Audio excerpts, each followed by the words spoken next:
Però abans de tot això, comencem el nostre programa parlant de Mans Unides, que aquest cap de setmana fa la seva col·lecta anual coincidint amb l'inici de la campanya contra la fam 2013. Coneixerem el testimoni de l'Oriol Corbella, un jove català de només 20 anys que ha anat al Senegal a conèixer els projectes de Mans Unides. Corbella ha conegut aquest país africà perquè va guanyar el concurs de quilometratges d'aquesta ONG. Ara està preparant un petit documental sobre la tasca que fa Mans Unides al Senegal, un treball que ha volgut compartir amb Signes dels Temps.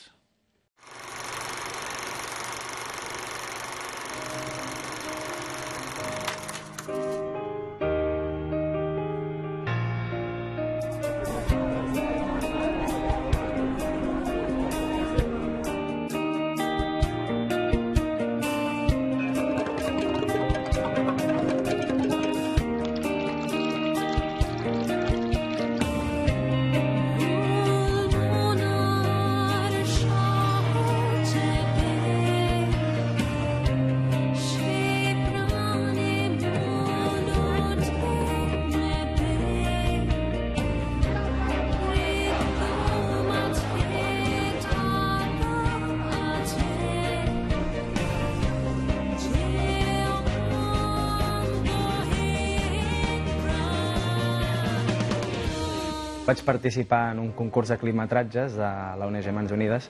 i vaig guanyar el premi i això em va permetre, el premi era anar a un viatge al Senegal amb l'Imanol Uribe, que és director de cinema.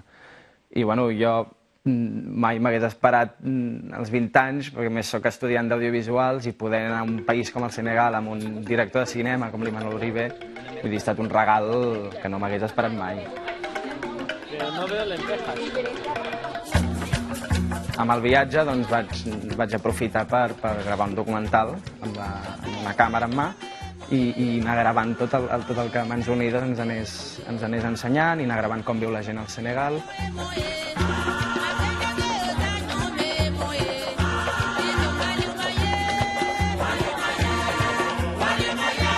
Vam visitar la zona del sud, que és la Baja Casamance, i allà vam estar a una ciutat, bàsicament, que es deia Ziguinchor, i a partir d'allà vam visitar amb Mans Unides molts projectes de dispensaris que es posen a poblats que estan més aïllats o que estan més lluny dels centres de les ciutats, que, bueno, clar, el que fan és cobrir un mínim de les necessitats de la gent, fent cures, amb infermeria, dispensant medicaments, però clar, no arriben al que seria un hospital integral.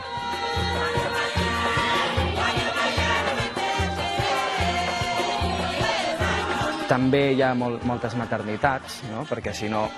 les mares han de donar llum als seus fills sense cap mena d'ajuda ni d'assistència professional, i les maternitats són una cosa molt agraïda per la gent, per les dones dels pobles on es duen a terme, i a més no són molt difícils de fer, vull dir, són coses que es poden fer i donen molt de resultat. Les escoles, hi ha diferents tipus d'escoles, hi ha una escola per cada religió i aleshores les escoles de religió són les que més bé funcionen, perquè les que són públiques,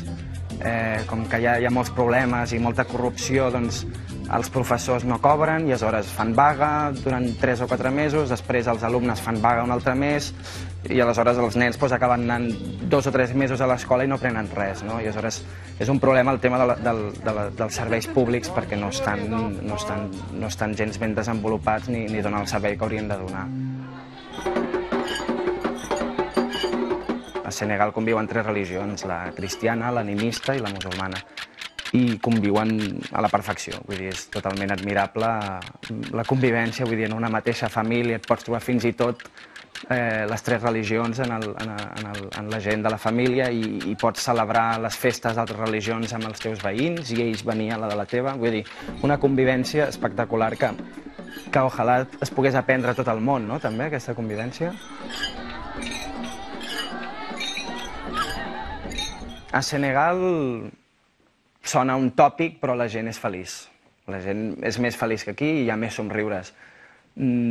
Potser sí que vaig notar que ens tenen una mica com a referents, una mica el referent europeu capitalista, de que podem tenir tot, abundància, i això sí que em va mosquejar una mica, perquè vaig pensar, bon dia, potser no és que ells hagin de venir on estem nosaltres, sinó que és que ens hem d'acostar, no? Potser nosaltres deixar-nos baixar una mica del burro, i no cal tanta abundància, i ells, evidentment, poder cobrir, poder tenir una vida més digna. Una cosa que em va sobtar, que no m'esperava, és de veure aquest contrast que hi pot haver gent molt mal vestida,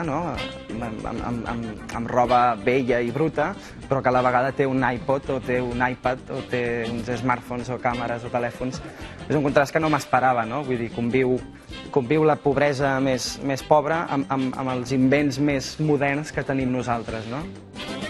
Jo crec que aquest viatge ha estat una mica, per dir-ho d'alguna manera, una colleja, va, tio, ara t'enteres, de com està el món, no només la bombolla de casa teva i la teva ciutat o el teu país. A mi, doncs, jo crec que sí que m'ha canviat, perquè el que he pogut veure és que amb molt poc ells poden fer molt, I aleshores, sí, després d'aquest viatge sí que he notat que m'interessa més els temes. Tampoc és tan difícil, que jo crec que és més una por mental, de dir, ai, bueno, jo no em vull saber res d'això. I dius, home, no, baixa, mira-ho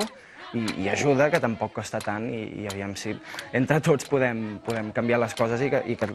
podem viure tots millor.